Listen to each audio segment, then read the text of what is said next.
Hello, and welcome to the Adventures in Arting podcast, where we analyze, explore, and celebrate the creative journey.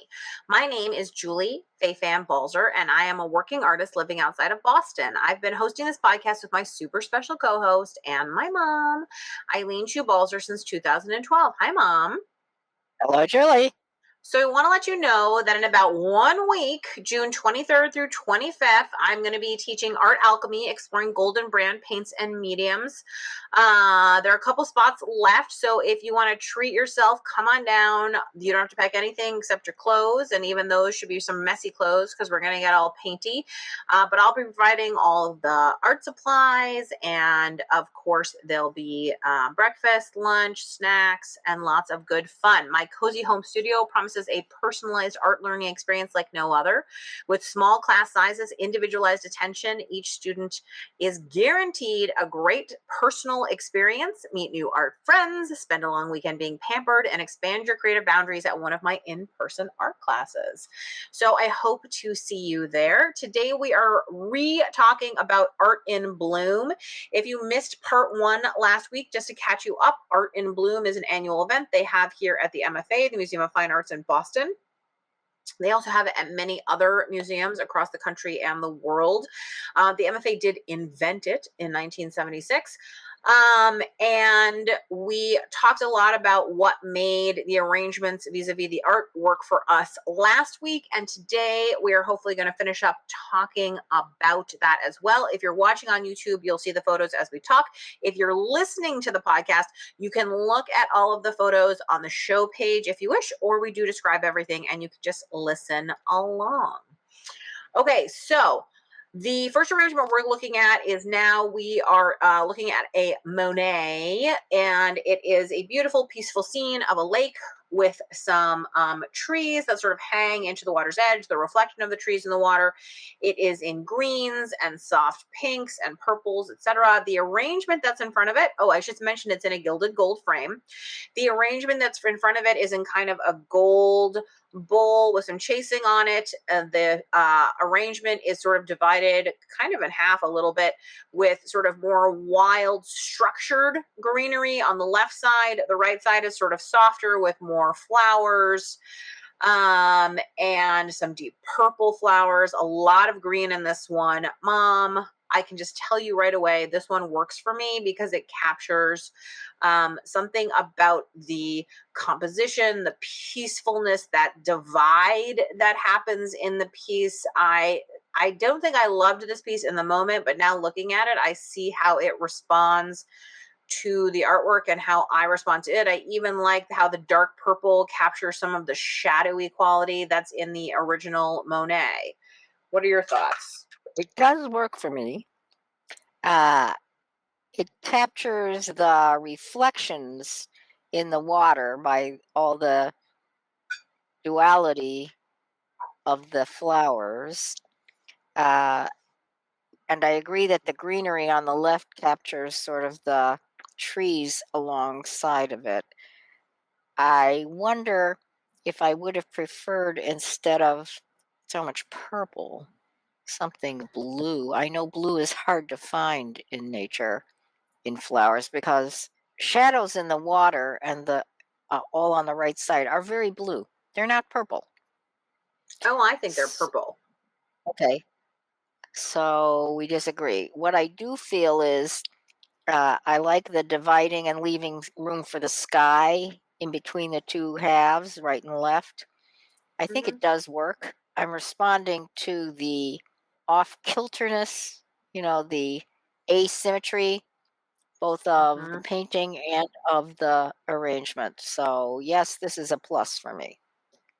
So, last week we talked a little bit about there was a Birch's painting, and I had mentioned that I felt like it didn't understand the sort of thing that the Impressionists did, where they caught wild scenes, but they were refined and they were sort of tamed. And this to me does understand that. It's wild but refined. It's a carefully presented nature scene in this bouquet. So I like that. Okay. So this one is of a girl I think it's a girl, not a woman, and she's in a field. She has a folded parasol that she's not using, and maybe some wheat or something, or a stick in her other hand. It's definitely like very pastoral. She's sitting on a hill above some cultivated field. She's wearing a big sun hat, and the arrangement is very big, very lush, in one of those classical vessels that has like a narrow bottom, like a pedestal bottom, and then a big widening mouth. The arrangement is very vertical, with a lot of stemmed flowers that have multiple buds coming off of them going up, and then a couple long drapey wheat like things coming down. There are some ferns stuck in there. A lot of carnations, maybe it looks like, sort of dotting throughout it. What are your feelings on this? So, on the one hand, I appreciate that the lushness of the nature in the scene is echoed in the lushness of the plant life. On the other hand, I feel that there are a couple of lines in the painting that could have been represented in the flower arrangement. For example, her hat. It's a very clear diagonal. The top half is this sky and then this hat. And if you can imagine her without the hat, just sitting there, I think it's a much less interesting painting. The hat is what gives it the motion, the feeling. Uh, and I miss that in the flower arrangement because the top of the flower arrangement is just flowers sticking up.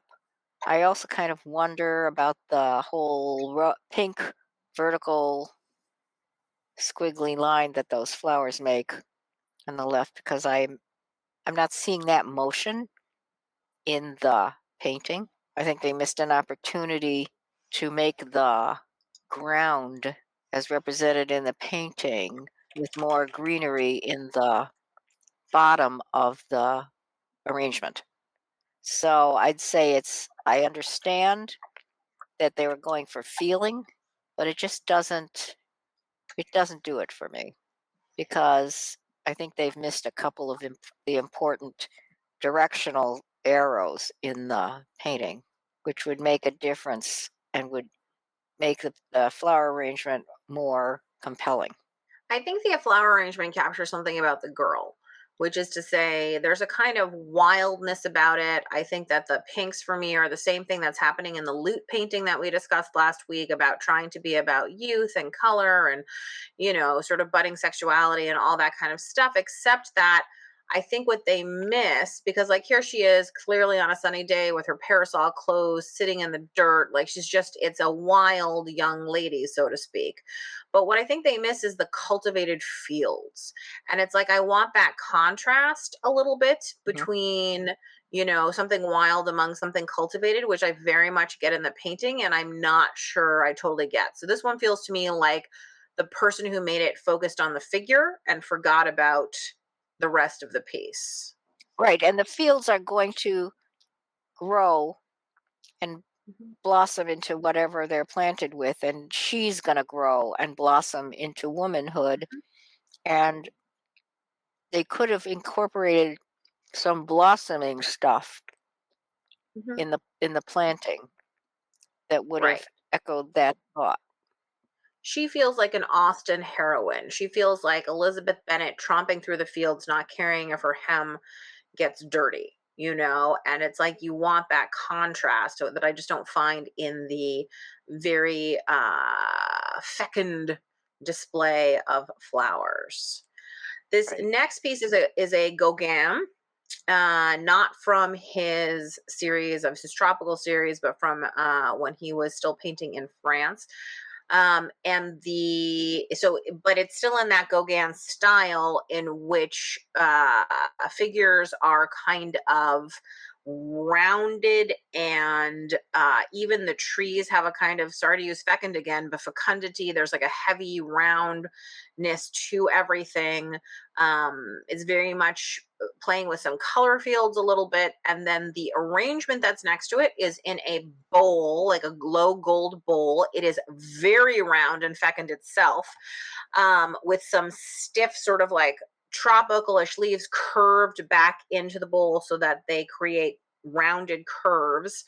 And then there are some large branches sticking out to the side, and I think I have another angle so you can really see how far out those branches are really sticking. They are like gravity defying, and how round and ball like the arrangement is from all angles, and very different actually from all angles. Like it feels like there are different flowers in the back, which you can't even hardly see because this is not one of the ones you could walk around, than there are like in the front and the sides. So what are your feelings about this piece? One of the things about this Gauguin is the flat, the flatness, Mm, and the color is in large masses, yeah.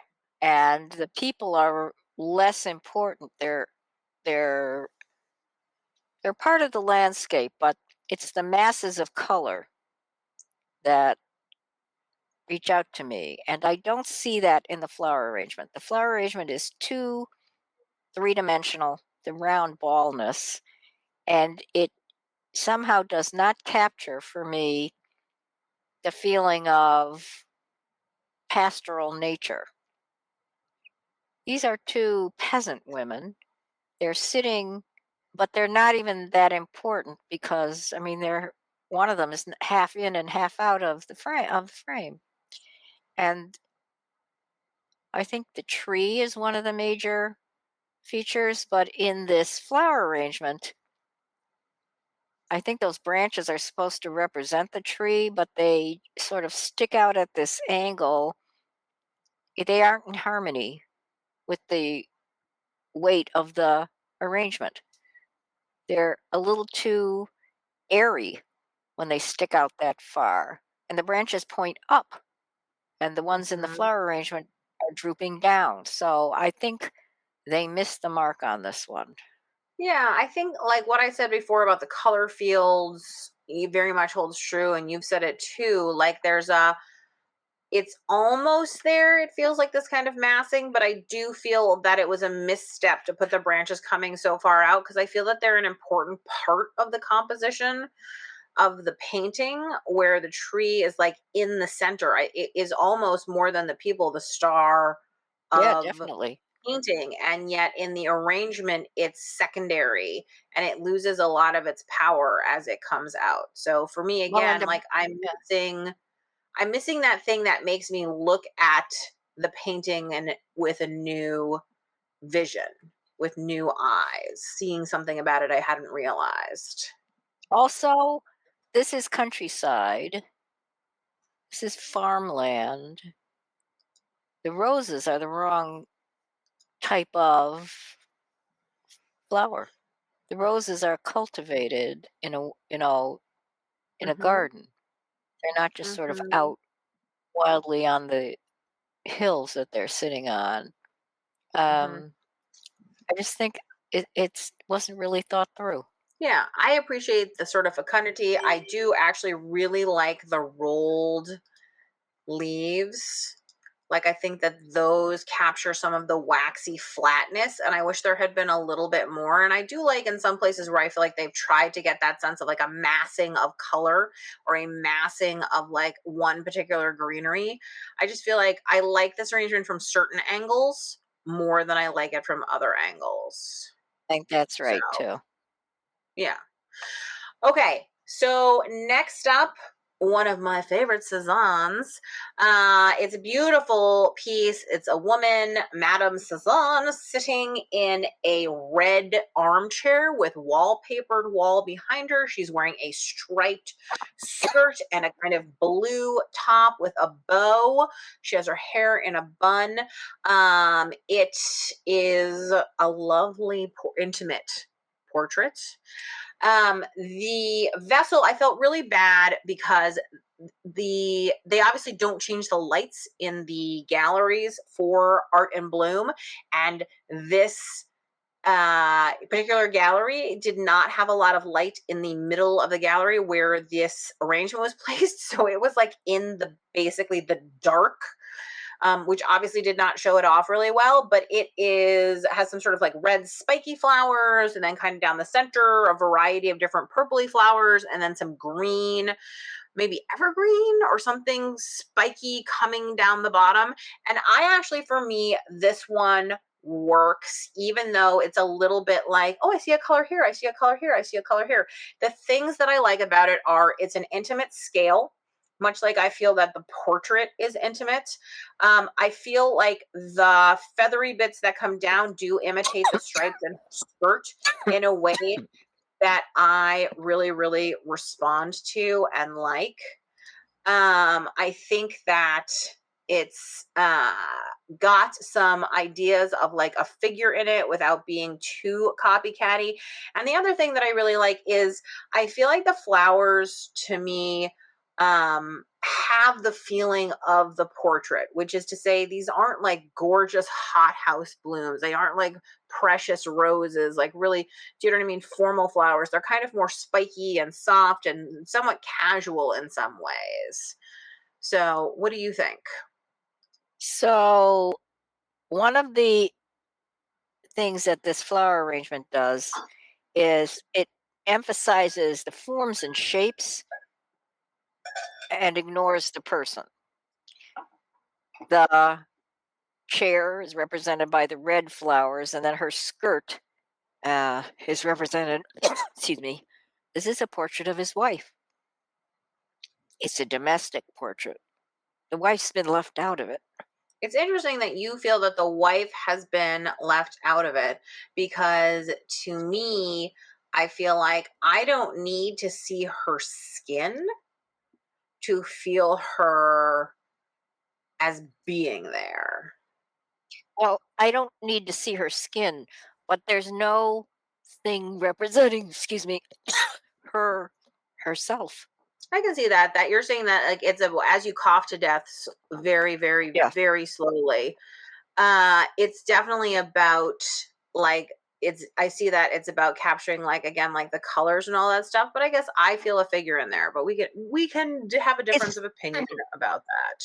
it's the forms and not there's nothing in there that strikes me as tender or maybe I mean it could be that that's also the painting, but I just feel like the woman is missing even Okay. just some excuse me reference to her, but she is just a decorative object. And while this painting is a lot about the design and the contrast, her skirt is stripes, the wallpaper is Mhm. these diamonds and so on. Mhm. uh, Still her face is one of the focal points of the painting. Mhm. You want one great big bloom at the top that says I am a person. Not necessarily, but I mean, her face and her hands are important in this painting, Mhm. and they are not at all existent in the arrangement. Well, I guess it gets to the idea again like, are you meant to capture a version of the painting in the floral arrangement? Are you meant to capture something about the painting? Are you meant to make people see something about the painting that they didn't necessarily see before? Like, what is the point of the arrangement vis-a-vis the painting? And I think it's hard for me because I love this painting and I have stared at it many times and looked at it and drawn parts of it and all that kind of stuff. So it's hard for me not to love anything associated with it. So I will just leave it I love as the painting. I love the biased. painting too. I'm just saying I don't love the Hmm. arrangement. Yeah. Okay. Next up, I do not know the artist of this, and I just want to complain for 1 second. So we went to this is in the Contemporary Gallery of MFA, and they have designed an exhibit in which there are no wall cards, in which everything is indicated by these little things that say like F7, F6, F5. et cetera, et cetera. And you can get, there's a QR code at the beginning of the exhibit, and there are like little booklets. There's like 5 or 6 booklets that you can take and borrow to walk through that basically have all the information about the pieces. We happen to walk in from the back end of the exhibit where they do not have the QR code and they do not have any books. And I was unable to see who any of the artists were, or to figure out what any of the art was, or to understand anything that was going on. And I personally did not like it at all. And I like the wall signs. I read the wall signs. I like the wall signs. I don't care if they're 10 feet away, but I really don't want to have to look at my phone or, deal with it and like be looking things up like that. For me, it was a no. Okay, so that said, the piece of art is a horizontal painting done in what I would call a primitive art style. It is a pastoral scene with angels. So Mhm. two sort of palm trees one flanks each side. There is a sort of bottom layer that has animals who are feeding at some red water troughs, then a sort of middle layer on a hill with some people, and I think an angel standing with a little girl. They look like peasants sort of carrying things, shepherds with a shepherd crook. There's kind of a small barn.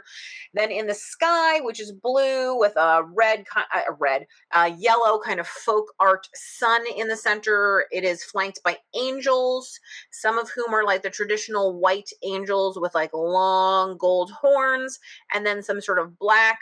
I thought they were animals at first, but I think they're people too with I think angel they're people. wings.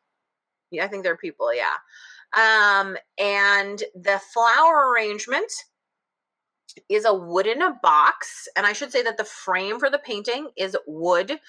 And in the box are pink flowers that correspond to the pink in the painting, and greenery that corresponds to the green in the palm trees. There is a yellow sunflower to kind of represent the sun right in the middle. The sky color is there. There's these white calla lilies that I think are the angels, and some red flowers thrown in. For me, this very much captures the colors and the composition, and it's like I can do the one for one from the arrangement to the artwork. What I'm missing a little bit is the folk art feel of the painting. I think the simplicity of the box works, but I'd like a little bit more of a folk art feeling of an arrangement. I agree with that. I believe the painting to me represents first life on earth is the bottom half, and then after death, the angels and so on. And I believe you're right that there's an angel holding what might be a girl or a woman. I think it might be a girl because she's shorter than the angel. Perhaps about to go to heaven, perhaps just died. The feeling of the painting is joyful, and life on earth is abundant. What I feel about the flower arrangement is that, first, you can't eliminate all reference to the angels in the sky, which they've done by not having any of the white flowers, the white calla lilies in the top, because part of the important message of the painting is that there's heaven. Without heaven, without the angels and the uh, people who go to heaven, you've missed part of the whole point of why this is such a joyful painting. And then I find that the bottom is, maybe the designer thought, well, these are stiff figures because they're, the folk art flat from the side view, but I find that they're too stiff. The Gerber daisies or whatever they are on the bottom, and the calla lilies, they're just sort of sticking there. I would have liked to see a little asymmetricality, because if you look at the painting, there's very much a diagonal in the bottom. Despite the heavy duty symmetry of the plants on the top and the angels and so on, that thing about the path in life really is asymmetrical. It's diagonal again, and it's an important part of the painting. Imagine the painting without that diagonal line, and it loses all its interest, its rhythm. It's really important. And the box of flowers is just a little too square and stodgy to me. It does have the wooden willow sticks or whatever sticking out the top, which is a nice reference to going up to heaven and to the wooden board that I think this is painted on. But I feel like there's a joy that is missing, a quality of movement that is missing. Because although it's seemingly folk art on the flat, it's not flat because there's this total diagonal and vertical motion to the sky, and the angels are actually asymmetrical. The little angels, there's two on the left and three on the right. So I feel like it's missing some of the movement, the flower arrangement, that actually makes this painting what it is. Yeah, I think that the arrangement's too formal. Mhm. It's too formal for the piece. So next up, this is a pairing of a contemporary piece in which the same image, I think it might be screen printed, but I'm not sure. It could be photographic, it could be digital, but it's basically like the same image is kind of printed and reprinted on top of itself in a grid format in sort of blues and blacks.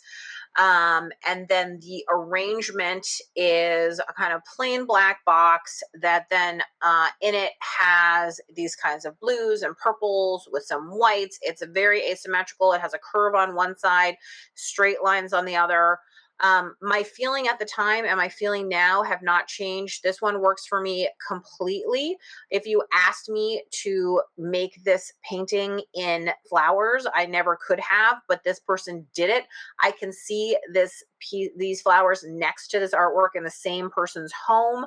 I feel like they have a dialogue, they make sense together. It's not a copy of it, it's an interpretation. And the connection between the two is such that I don't think I have the vocabulary to completely describe why it works. But like just the simple way that some of the branches are arranged with each other mimics some of the way that the lines in the artwork are arranged and touch each other. It's really well done. It may be very carefully done, but it has a feeling of undoneness that matches the energy that's in the artwork on the wall.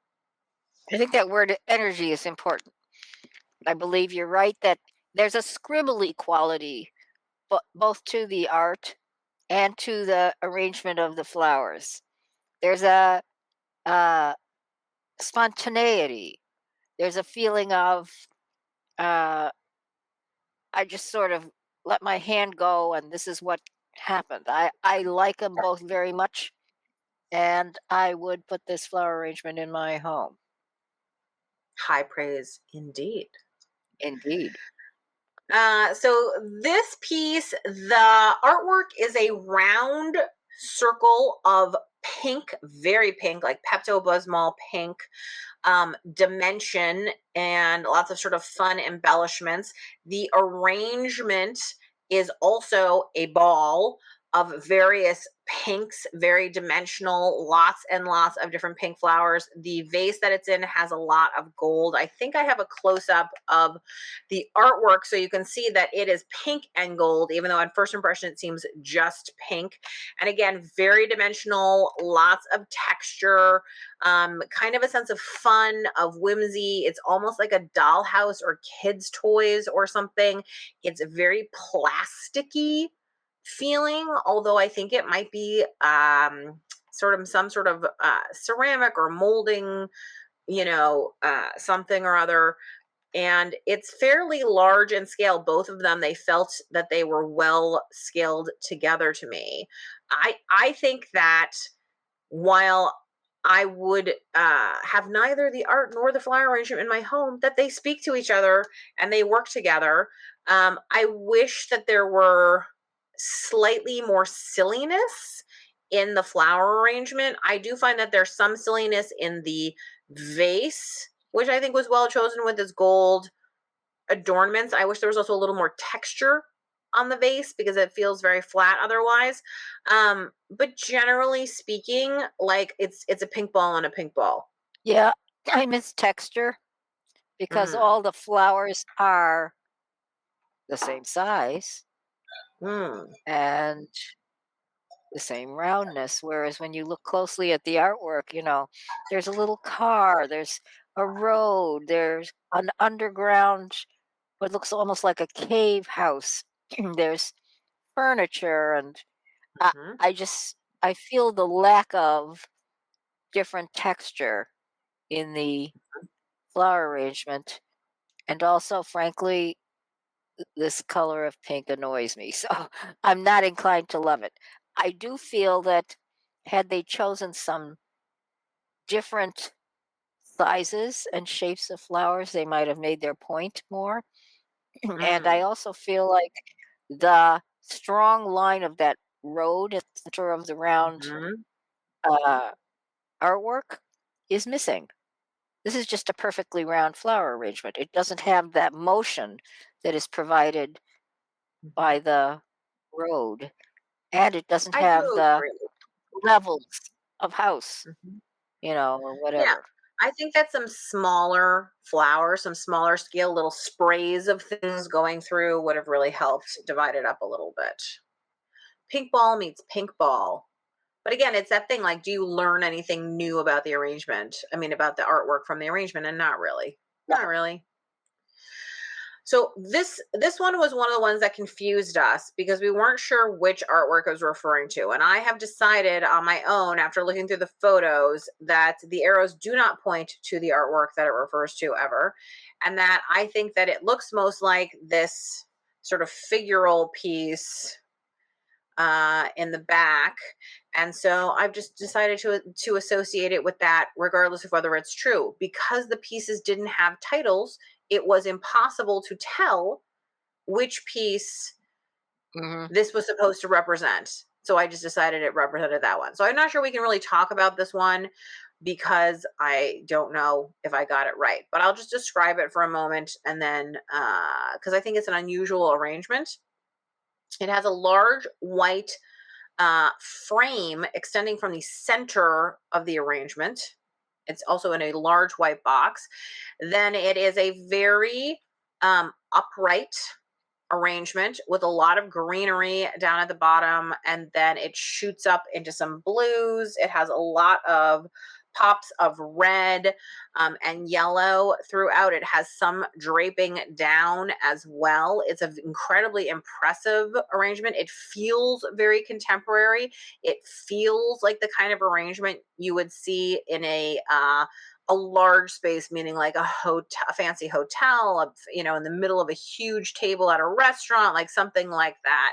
And there's architecture in it because of the white frame. The piece that I think it's interpreting is you see two shoes sticking out of what is a human figure, and then there's kind of a uh, dress slash attached to a headdress thing that's in a round circle, almost as if the top half of a person were a surfboard with arms. And it is patchworked together, including with a glittery blue section and pops of red and orange. I just thought that the colors were very similar and the structure felt very similar. So that's why I decided it might be this one that it was trying to ape. So I think both pieces are attractive and interesting to think about. I think it's if it's that artwork, which I think you're right about, it's decorative. They're both Mm, decorative. I'm not sure what other if there's another point. Uh, I can't think of anything else in that room that it could go with. And it's very stationary as the figure right. is. It's very forthright, just staring at Mhm. you. So I think the mood is similar. I'm not sure why the frame is there.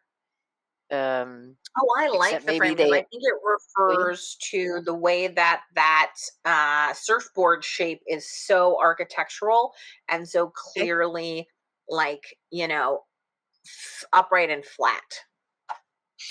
I'll But accept who knows? that. I think that because the artwork doesn't immediately grab me, Hmm. neither does the flower arrangement. So this is a large textile piece. I'm not sure if it's ever meant to be worn, but if you were to wear it, it looks like it would be considered sort of a poncho. It's almost as if you took a circle, cut it in half, and then were to put it on. It's kind of decorated in a way that makes it look like wings. Like if you had your arms out, you would look like you were a huge bird or something. The arrangement is similarly grand and has that kind of wingspan feeling. It's definitely got a lot of branches and curled bark pieces, along with a range of flowers and greenery that sort of definitely have those diagonals that go out. I do have a close up of the arrangement where I thought it was a great example for me of like an arrangement that's attractive on its own. And also, the blooms were so thoughtfully chosen. They didn't feel just like a mass. It didn't just feel like money was thrown at this. Some of these arrangements felt like it was like, here is $1,000 arrangement. Here's $1,000 worth of flowers, as opposed to like these all feel very thought out and placed the same way that when you see a close up of the textile, everything there is so carefully arranged, even though at first you might think it's random. When you get closer, you see all the little patterns, all the individual threads, all the way that everything is like trapunto quilted. Like it's as thought out. It doesn't mimic the artwork. It again, it interprets, and I get these. I don't think I would have interpreted this poncho as wings so clearly if I hadn't seen the arrangement and been like, oh, it's wings. What I do you love think? this flower arrangement and I love the textile. And I also feel wings from this, and I think those branches and the whole way the motion of the flower arrangement gives me flight. I feel the breeze is going up, and I feel there's a lightness to it, even though it's a large textile and actually a fairly large floral arrangement. There's a lightness to it, and there's detail in little branches, a bud here, a seed there. I think it's wonderful. Yeah, and I the closer and closer I got to this piece, the more that my jaw dropped. It's like a quilt on steroids. It's amazing. Right. Okay. So this was the entrance to the exhibit, but like I said, we went through it backwards because we came from a different part of the museum. And there is a portrait of a young lady reclining on, I believe it is a sofa with some textiles around her, including something fuzzy. She's got some plants. She's wearing some plants. And the arrangement is it's in a kind of I'm trying to think how to describe the shape. It is like fat in the middle but narrow at the bottom and the top. It is slightly oxidized metal. It has some kind of like barbed something wrapped around it. The arrangement has a lot of tropical, delicate greenery, much like the painting has. It has some sort of deep orange orchids and then some red, more plasticky flowers extending from it. One of the things I appreciated about this arrangement is the painting is done in a somewhat flat style. It is realistic, but kind of flat at the same time. And I felt the arrangement captured some of that flatness. And I thought the greenery also, the way that the greenery works in the painting, along with the shadows of the greenery in the painting, kind of echoed the way that the shadows worked on the pedestal with the wall and the way that the greenery worked in the piece. And I thought representing the women with those orchids was kind of a really nice choice. What do you think? I agree. I really like this. It's not that the arrangement totally echoes the figure in the painting, but it captures the important things, the important thoughts that you have when you're looking at the painting. And the lushness, the tropicality, almost like maybe it's South America, it feels exotic and it feels as if, she's a queen. She's reclining in a very royal uh, manner. There's a feeling of self presentation that's very important. And I feel like the flower arrangement does that as well. I like them both. Yeah, there's a kind of feeling like we were saying about the sculpture last week, how it was like soft but hard. This to me captures that idea of like I'm messy but carefully arranged, right? I It's also like think a, oh, I woke up I like think this. your point about the shadows in the painting, Mhm. the shadows are important, and actually the lighting creates the shadows of the different greenery, and it's really nice. I definitely like this. So you did not see this one live. I think you were in the ladies' room when I went running around to capture some of these No, I ones. think I saw this one because I Okay. remember my So negative reaction. so let me think how to describe it. It's part of a ruin. And it is a long piece of some kind of engraving. It looks like it probably came off of a building or a monument of some kind. The engraving is of horses, like chariots, think Ben Hur kind of style chariots. And then the arrangement is a woven basket in the same elongated horizontal form.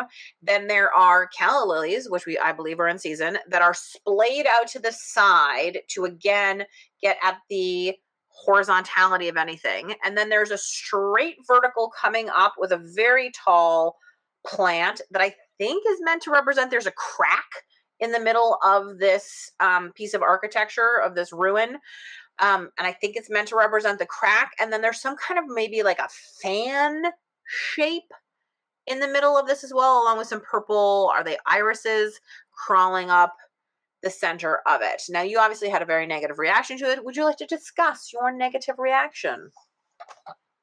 I don't see the relationship other than the horizontality, which is what the whole flower arrangement emphasizes.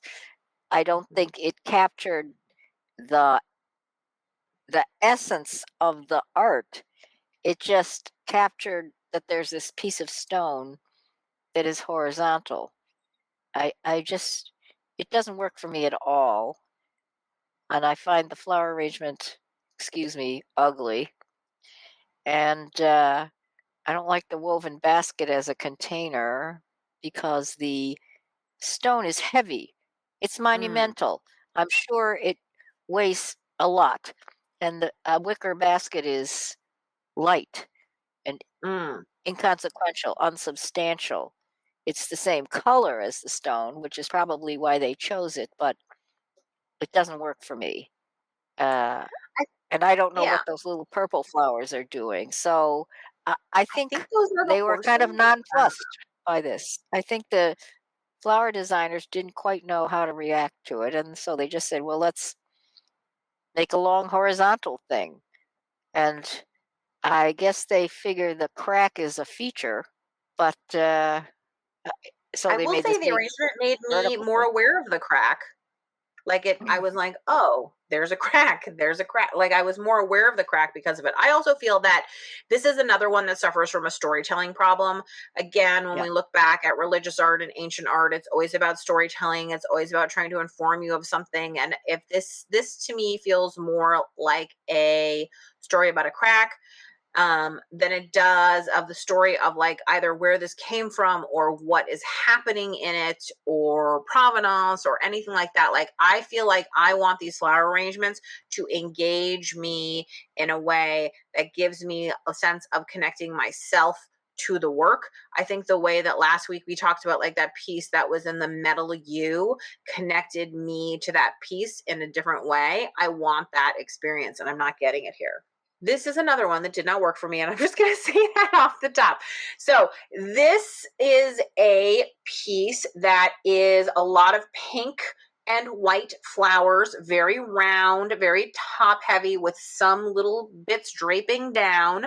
It is in a sort of verdigris green, very tall, narrow vase. The piece that it is supposed to be aping is a round china vessel that has a kind of pagoda roof. There's probably a formal way of saying that. I just don't know how to say it.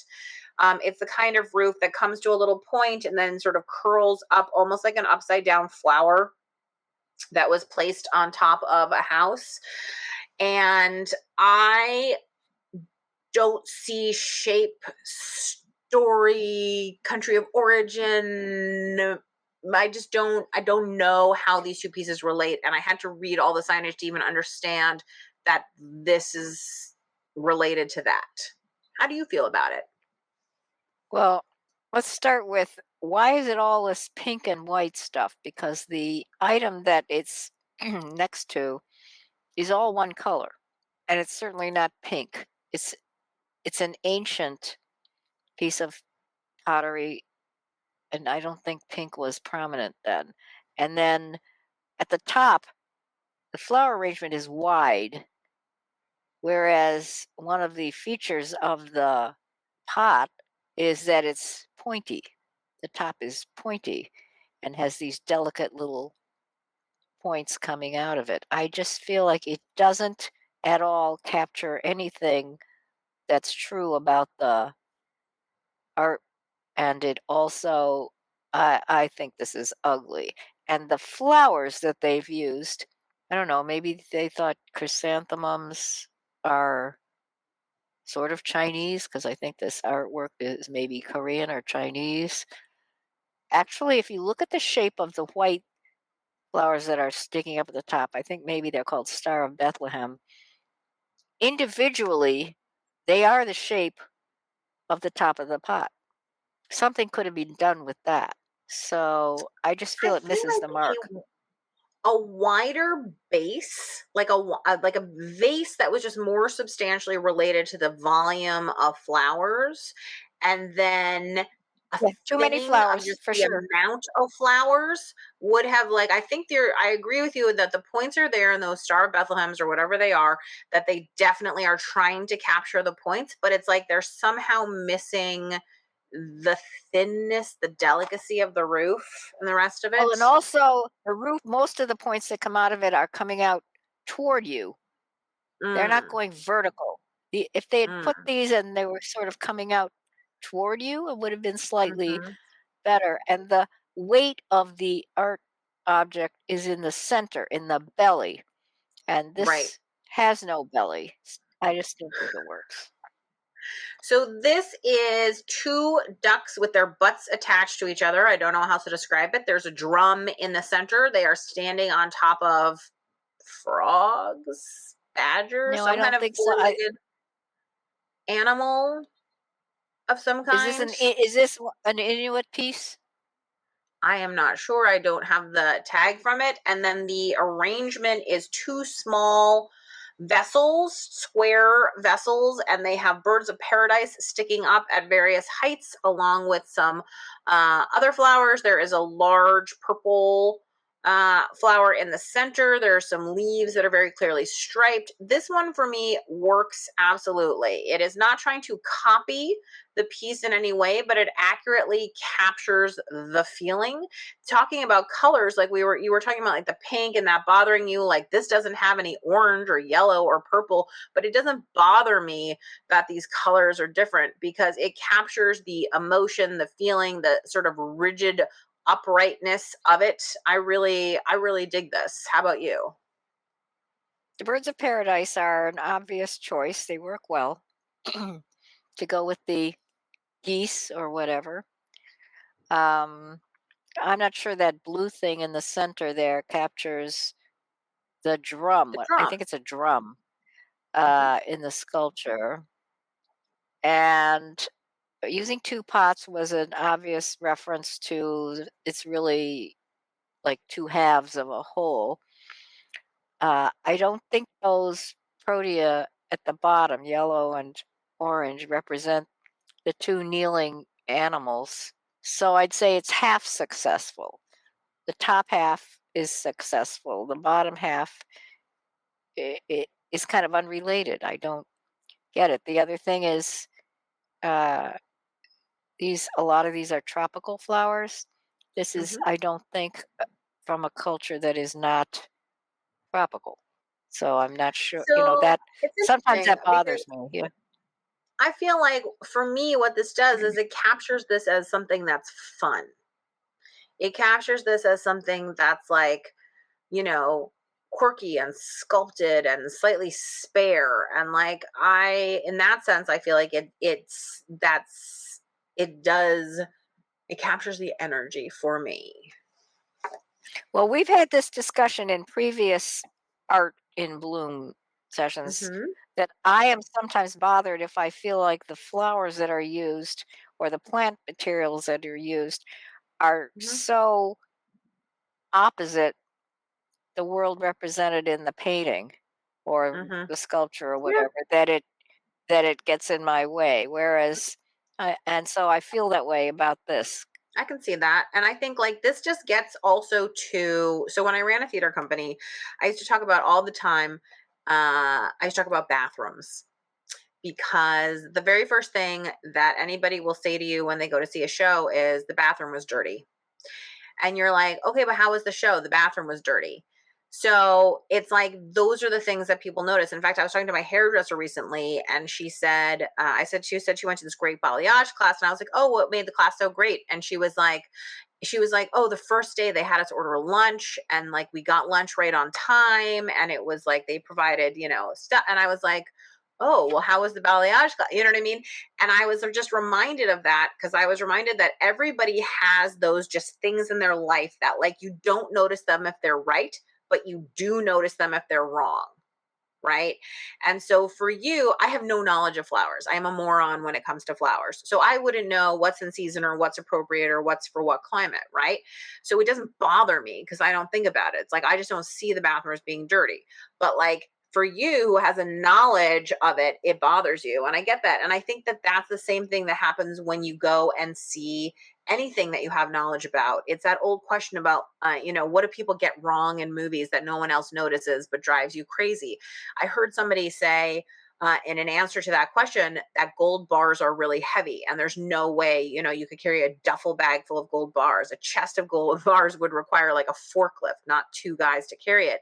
And it just drove him crazy every time. And I never realized that somehow. Gold bars have not been part of my life.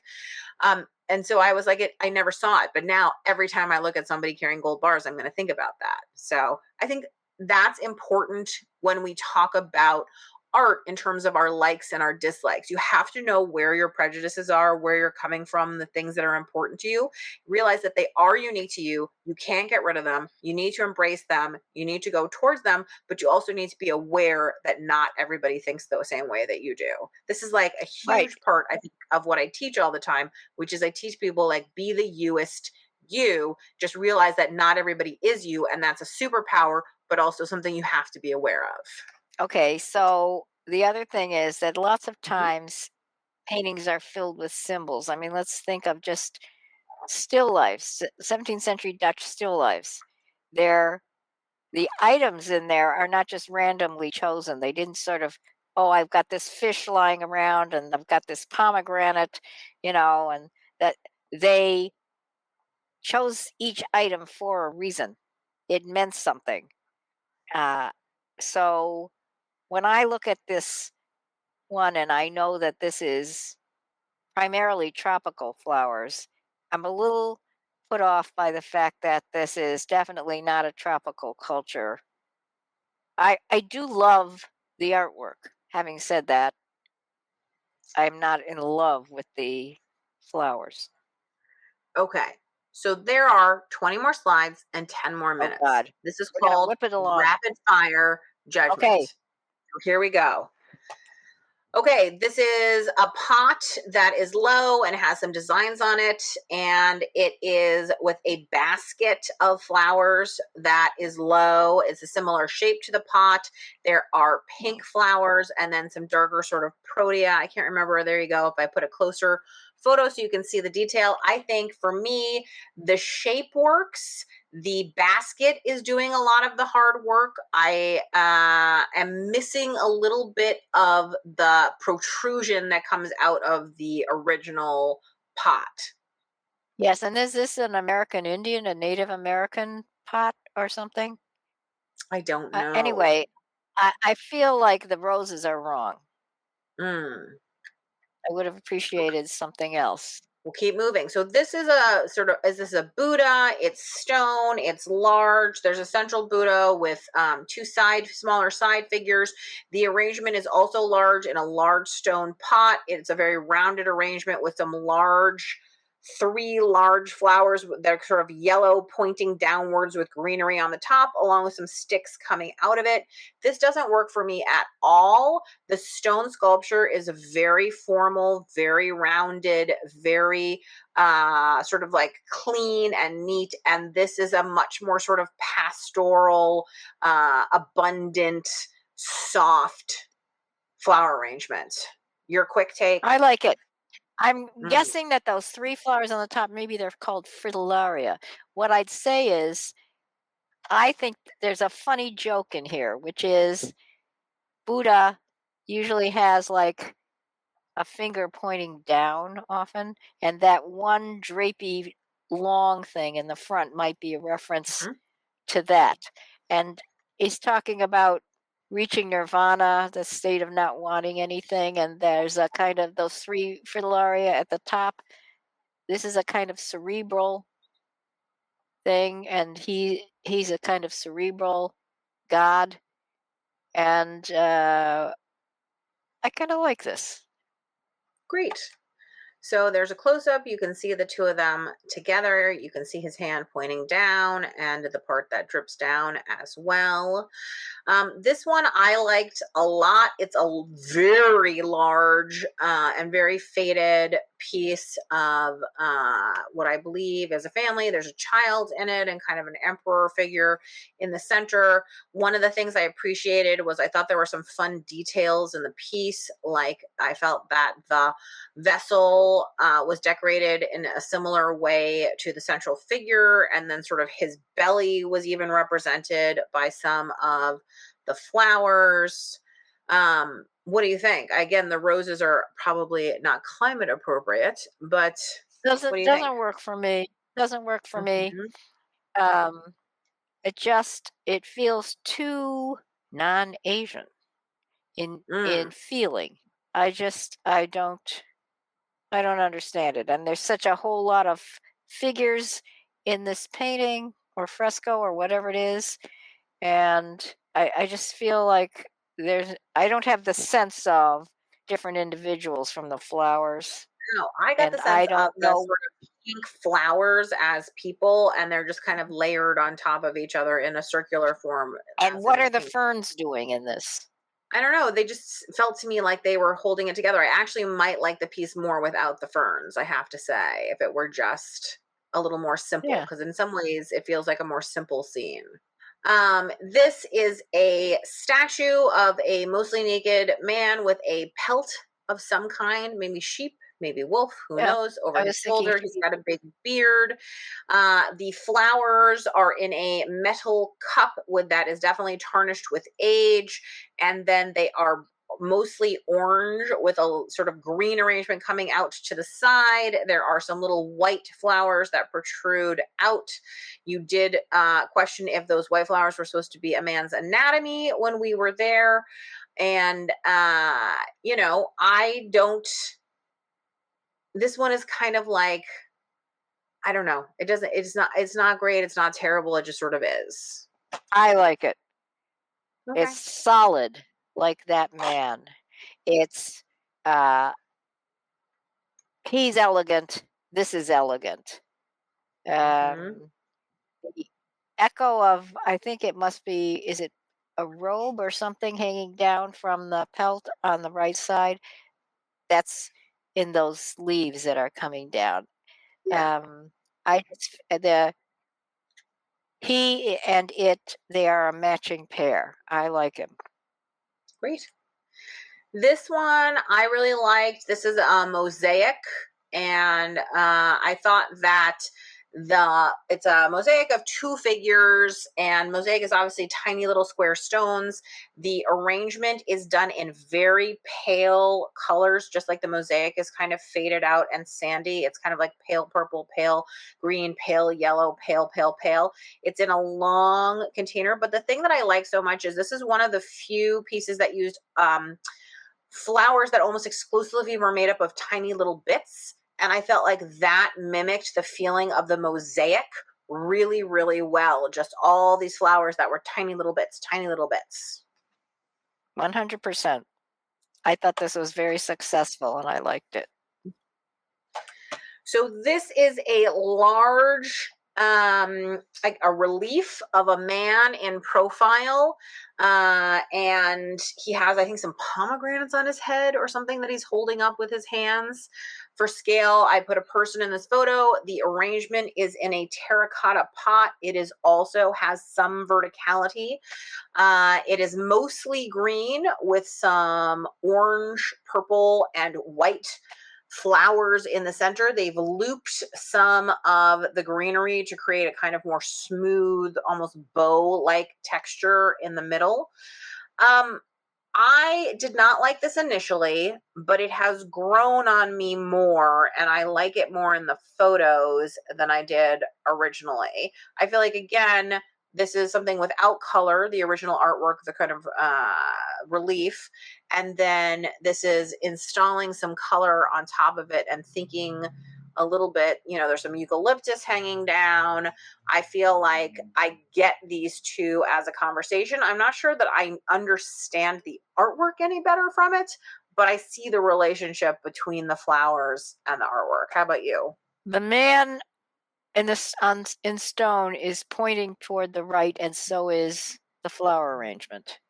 They're Mhm. both facing right, and there is this, and he's holding something up on his head, which we may not have all of it in the carving, and there's some the orange, maybe it's proteus on the top where his head would be.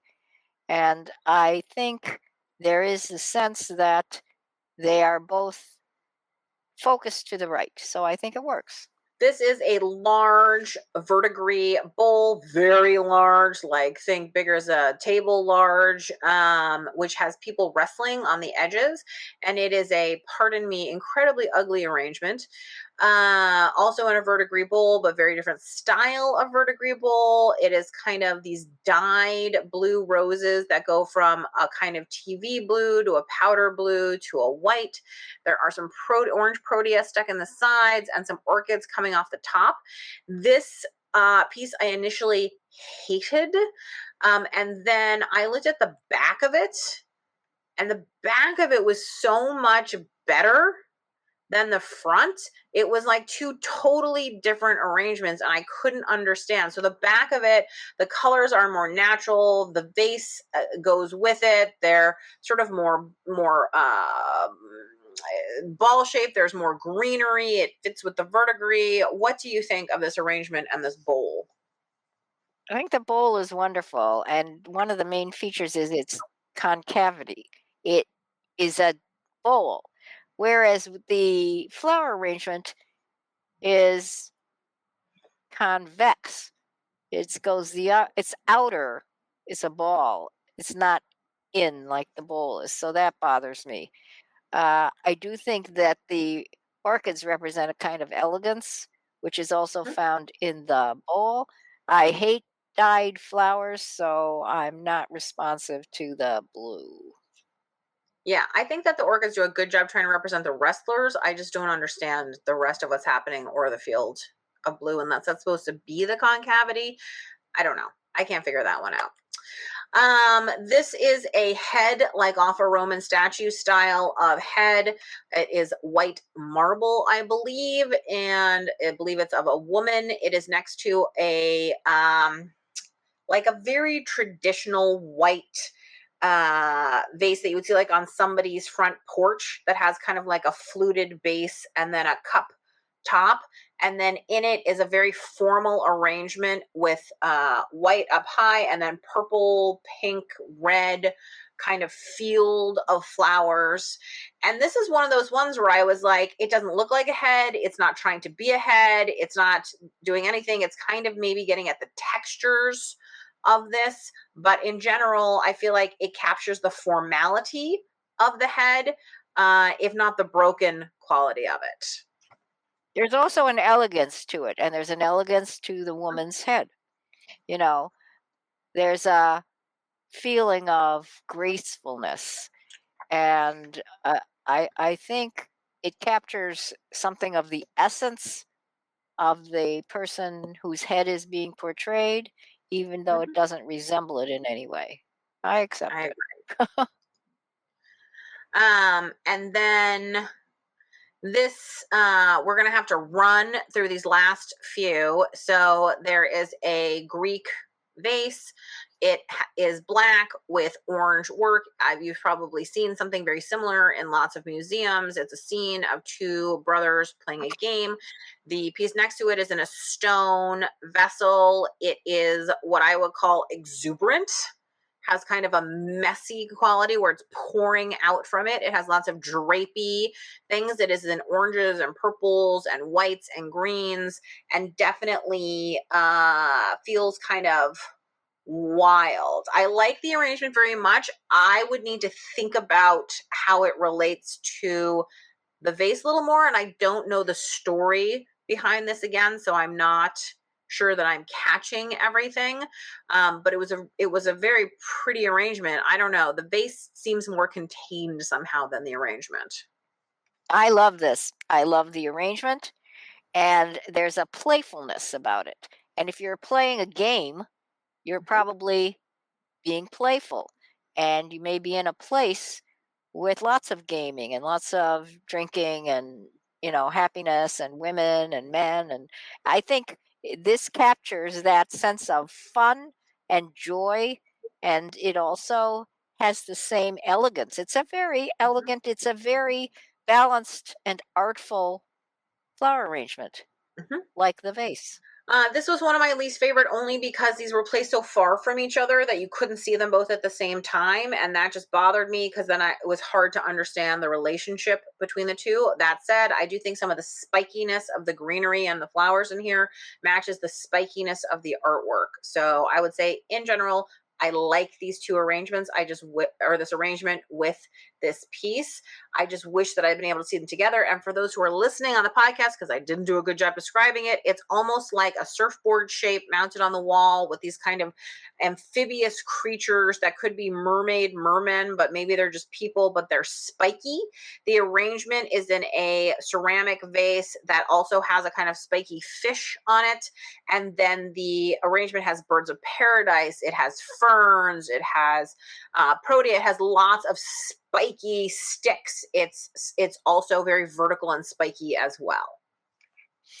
I think that's it's a good match. I'd need to know more about what the item is. This is from a culture that I'm unfamiliar with, maybe South Sea Island or you know Hmm. something. Uh, I do feel that they did a good job. I would like to have seen something more with the vase because Hmm. there's so much of it. I'd say a third of what you see is the vase. This was a small tile, which you can just see in the back picture. It almost looks like a book cover to me, the tile. It has a beautiful floral arrangement. It's kind of on the book cover itself. It has several different floral patterns, along with some storks, I believe, that are around it. I believe this was in the Japanese section of the museum.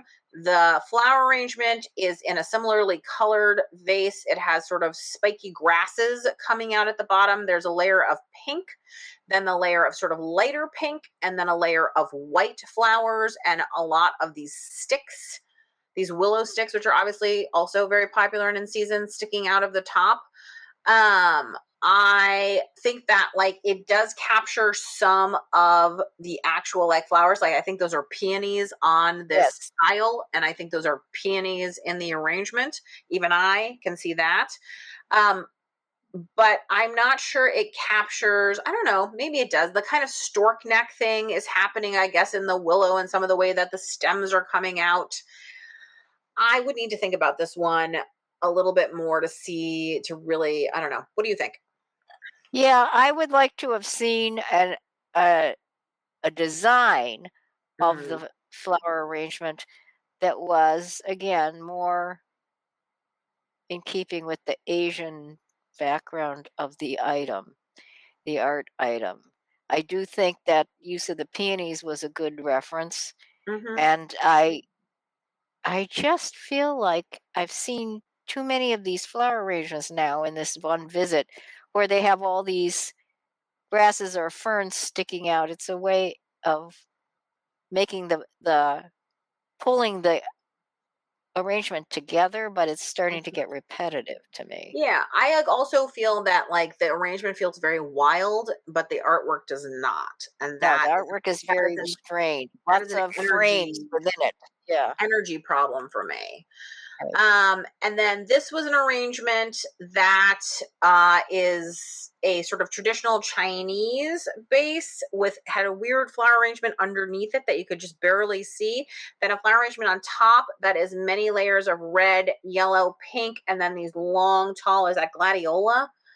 Yeah. Coming out of the top in these sort of Yes. spiky points. And I originally thought it was supposed to be the scroll that's behind it, but it's actually meant to be there's a vase, a white vase that has a blue phoenix with a long tail. So I understood after looking at it that it was supposed to capture the idea of the phoenix in some ways, which Rising obviously rising goes into from a fire. fire. Yes, Yes. yeah. A phoenix Yeah. rises from the ashes. So here someone is interpreting in a culturally appropriate way the phoenix, Yeah. which is on the pot.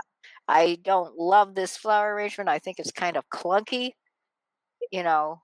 Hmm. Uh, it's kind of blocky. I mean, a phoenix is a bird that's going to rise into the sky, and I don't think this flower arrangement could rise into the sky. It just looks too heavy. Then this is one which again had a difference between the front and the back. So this is a statue of a person wearing kind of like a big necklace of skulls, is the best way I can think to describe it. Feet out I to the think it's a side, goddess. Yeah. big headdress, very decorative, ornate clothing. The arrangement, this was the only person, by the way, whoever did the flower arrangement, who painted the top of the plinth that all the flowers are on. It has a green top, and then it's a very tropical, lush, and yet very formal and blocky, kind of like the statue arrangement. It has sort of protea around the bottom. There's like a lei around the middle. There is clearly bamboo coming up the center. There's birds of paradise at the top. In the back of it, this is what I mean about back being different. There was a huge cluster of flowers because the back of the statue has like a huge hair and sort of tail thing. For me, this worked really well at capturing, uh, like, I can imagine this is like grand, it's royal, it's goddess like, it's tropical, it's lush. It felt like it put the statue in context for me.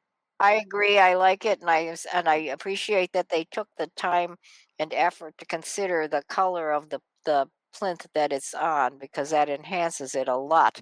I think this person captured the essence of the statue in the sense of what she is conveying about herself and about how we respond to it. It's not a reproduction of the statue, Yeah, in and some ways it but also it had an altar feeling, the yeah, arrangement. it does. Yeah, no, I think it's elegant and wonderful.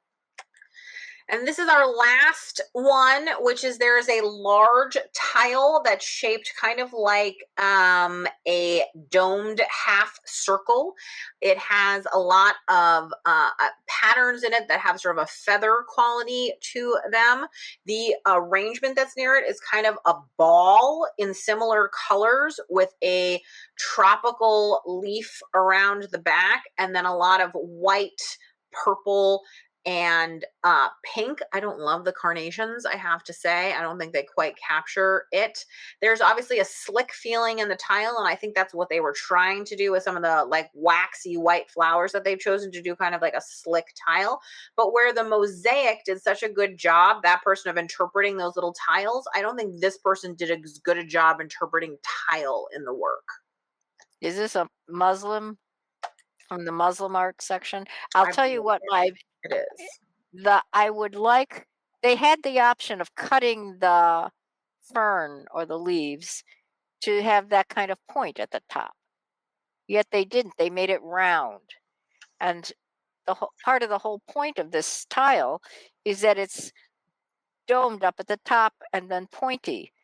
I mean, the whole design makes that part, the top, most important. So I don't know why they then cut that leaf in a round shape. I do like the waxy reference. I think that's right. When you look at the tile, you want to feel the smooth, The cold smooth waxy waxiness. quality of it. I Yeah. agree. So I'd say this is Okay. a middle. It could have been better. Could have been better. Great way to end the conversation. Could have been better.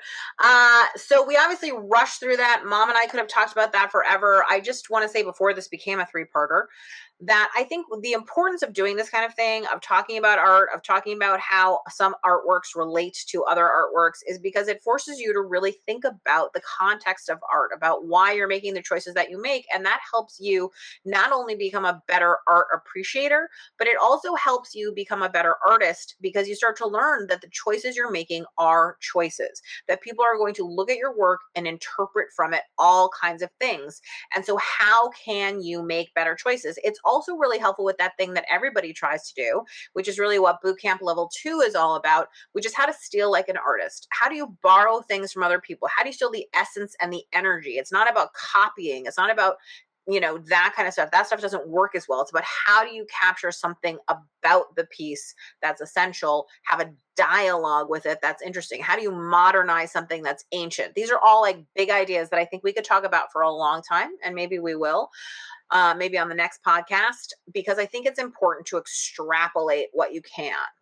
So if you want to connect, you can find me at juliebalzer.com or all over social media as @Balzer Designs. Please sign up for the free weekly newsletter. That's the best way to make sure you keep up on the latest news.